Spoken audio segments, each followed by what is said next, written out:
मुंगेर नगर भवन में हुई एनडीए घटक दलों की समन्वय बैठक। एनडीए प्रत्याशी ललन सिंह सहित कई विधायक, विधान पार्षद और जमालपुर मुंगेर विधानसभा के कार्यकर्ता और अधिकारी थे मौजूद। ललन सिंह ने कहा 2024 के युद्ध का आगाज हो चुका है, कार्यकर्ता मैदान में कूद जाएं और विजय प्राप्त करें। साथ ही कहा कि कोई जमीन लिखवा कर रोजगार देता है तो सीएम गांधी मैदान में खड़े होकर रोजगार देते हैं।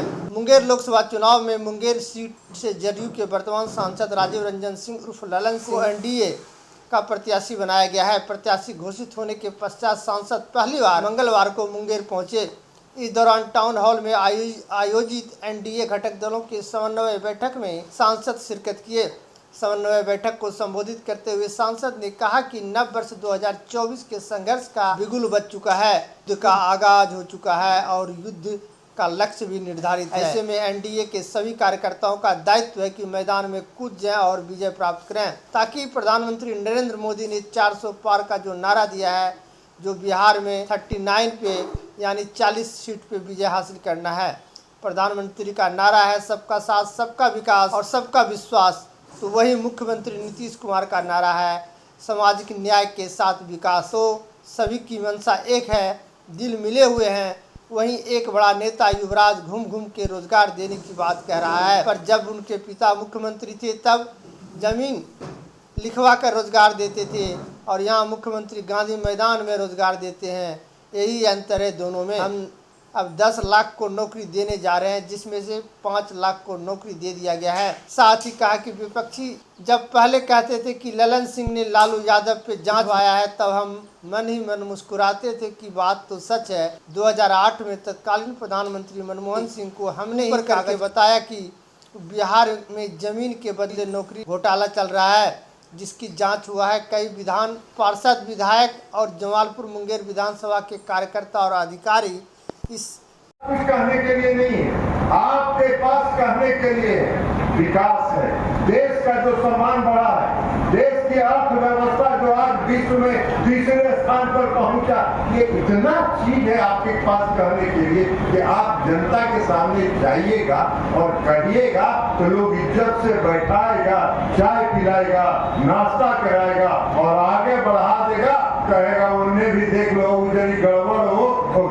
ठीक कर लो वोट के। ये स्थिति इनके पास कुछ तो है, लेकिन एक आग्रह हम जरूर करें। हम एक आग्रह अंत में आपसे ये करेंगे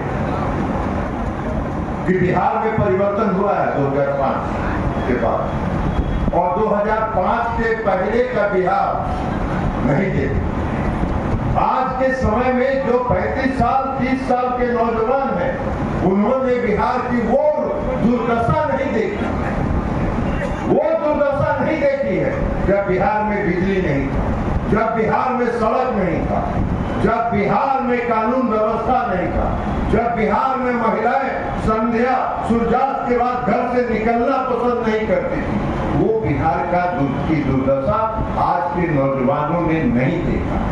आज के नौजवान जिनकी उम्र 30 साल, जिनकी उम्र 25 साल है, जिनकी उम्र 28 साल है, 18 साल से तो नीतीश जी बिहार के मुख्यमंत्री, तो जब 28 साल जिनका उम्र है, उस समय तो उनका 9-10 साल उम्र होगा ना भाई। तो 10 साल वाले को बेचारे को क्या याद है, क्या देखा है, उनको बताने की जरूरत, उनको समझाने की जरूरत है, उन नौजवानों को बताने की जरूरत है कि उस समय बिहार क्या था। बिहार में 7 बजे शाम के बाद, सूर्यास्त के बाद कोई महिलाएं घर से नहीं निकलती।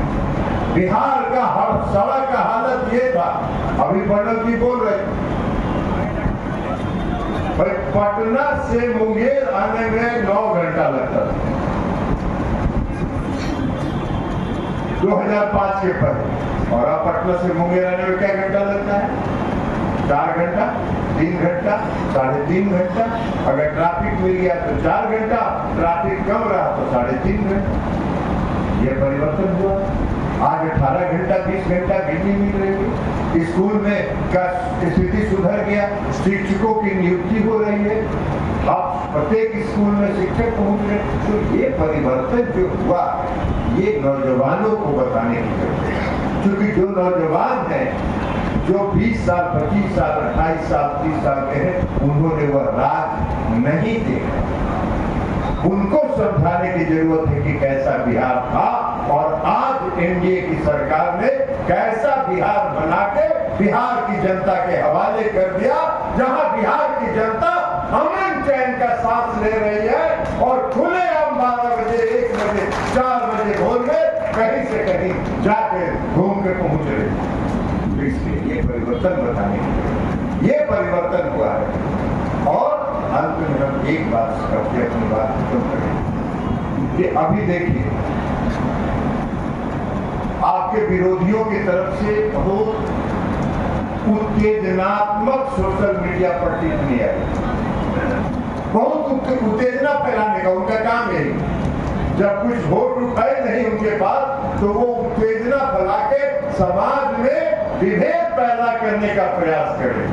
हम लोगों को सतर्क रहना है, कोई उत्तेजना में नहीं आना है। जितना उत्तेजना फैलाना है फैलाते रहे, अपने लिखते रहे, अपने पढ़ते रहे, अपने सुनते रहे। हम लोगों को कोई जवाब नहीं देना है, हमको जवाब देना है 13 मई को बटन दबा कर इलेक्ट्रॉनिक का बटन दबा कर जवाब देना है, उसके पहले हमको कोई जवाब नहीं देना है। इसलिए ये आग्रह हम अभी सभी एनडीए के कार्यकर्ताओं को, बहुत लोग के नौजवानों का खून थोड़ा गर्म होता है, नौजवानों का खून जब गर्म होता है तो देखता है कुछ सोशल मीडिया पर, अरे राजेंद्र बाबू के बारे में लिख दिया, ललन बाबू के बारे में लिख दिया, फटाफट टाइप करने लगता है कुछ मोबाइल पर, किसका जवाब तुरंत देना है। कुछ जवाब नहीं देना है, उसको देखना भी नहीं है, उसको पढ़ना भी नहीं है, इग्नोर करिए, टोटल इग्नोर करिए। और उनके पास वोट है नहीं, वो हताशा में घूम रहे हैं और हताशा में जो रहता है वो उत्तेजना फैलाता है। उत्तेजना से हमको बचना है और जनता के बीच जाके हाथ जोड़ के अपने कामों के प्रति प्रधानमंत्री नरेंद्र मोदी जी के काम